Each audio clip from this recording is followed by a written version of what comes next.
বাংলা দ্বিতীয় পত্রে অনুচ্ছেদ কিভাবে লিখলে 10-এ 10 পাবা। আজকে কিন্তু এই বিষয়টা ভাইয়া তোমাদেরকে শিখাই দেবো। ভাইয়া তুমি একটু খেয়াল করো, তোমরা কিন্তু প্রত্যেকেই জানো যে ভাইয়া তোমাদের বাংলা দ্বিতীয় পত্রে কিন্তু অনুচ্ছেদটা আছে। এখন অনেকে নিয়মটাই জানে না যে পারফেক্ট নিয়মটা কি, এটা অনেকে জানে না। দেখো নিয়মটা কি, তুমি দেখতে পাচ্ছ এখানে কি আছে, আন্তর্জাতিক মাতৃভাষা দিবস, তাই না?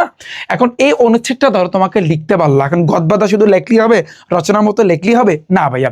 রচনায় কিন্তু আমরা জানি আমাদের কিন্তু কোটেশন দিতে হয়, যেমন আমরা যদি বলি সূচনা, যদি বলি সূচনা, তারপর বর্ণনা, ওই রকম কিন্তু দিতে হয়, কিন্তু অনুচ্ছেদের ক্ষেত্রে ওই জিনিসগুলো তুমি দিতে পারবা না। আচ্ছা, তাহলে ওই কি উপায় কি?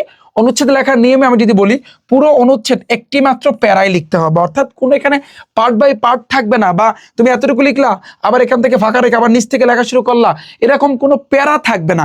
এই একটা মাত্র প্যারায়, যেমন তুমি দেখো আন্তর্জাতিক মাতৃভাষা দিবস, এটা আমি এখান থেকে স্টার্ট করছি, যে এখানে কিন্তু শেষ করছি, শেষ, ফিনিশ। ওকে, এরপর আসছে কিন্তু 2 নাম্বার, বাক্যগুলো একে অপরের সাথে মিল রেখে লিখতে হবে, একে অপরের সাথে যেন মিল থাকে। ফর এক্সাম্পল, আন্তর্জাতিক মাতৃভাষা দিবস সম্পর্কে আসলো, আমি তোমাদের তো সাজেশন দিছি, একেবারে ফিক্সড করা আছে যে ভাইয়া তুমি যে পরীক্ষা দাও না কেন, 9-এ পরীক্ষা দাও, 10-এ দাও, বা বোর্ড পরীক্ষা দাও, বা এসএসসি, যে পরীক্ষায় তুমি দাও না কেন, তোমার কিছু সাজেশন আছে। আর মেইন বুক ছাড়া তো এগুলো আসে না, তাই না? তুমি একটু পড়ো ভাই, এগুলো মুখস্থ করার কিচ্ছু না। যেমন আন্তর্জাতিক মাতৃভাষা দিবস সম্পর্কে যদি আসে, তুমি একটু খেয়াল করবা যেটা শুরুটা কোত্থেকে হয়, মাঝখানে কাহিনীগুলো কি হয়, আর লাস্টে কি হয়, এটা একটু মাথায় রাখবা। এগুলো মুখস্থের কিছু না। আচ্ছা, এরপরে আসে কিন্তু ভাষা সহজ পরিষ্কার রাখতে হবে, একেবারে সহজ ভাষাগুলো সহজ রাখবা, নিজে তো কিছু বানিয়ে লাগবা, হ্যাঁ, তারপরও একটু সহজ লেখার চেষ্টা করবা। সব বাক্যে যেন একই বিষয়ের সাথে সম্পর্কিত থাকে, যেমন আন্তর্জাতিক মাতৃভাষা দিবস হচ্ছে বাঙালির চেতনা, গৌরব, তারপর আত্মপরিচয়ের সঙ্গে অর্থাৎ অঙ্গভাবে জড়িত এবং মহামান্বিত একটা দিন।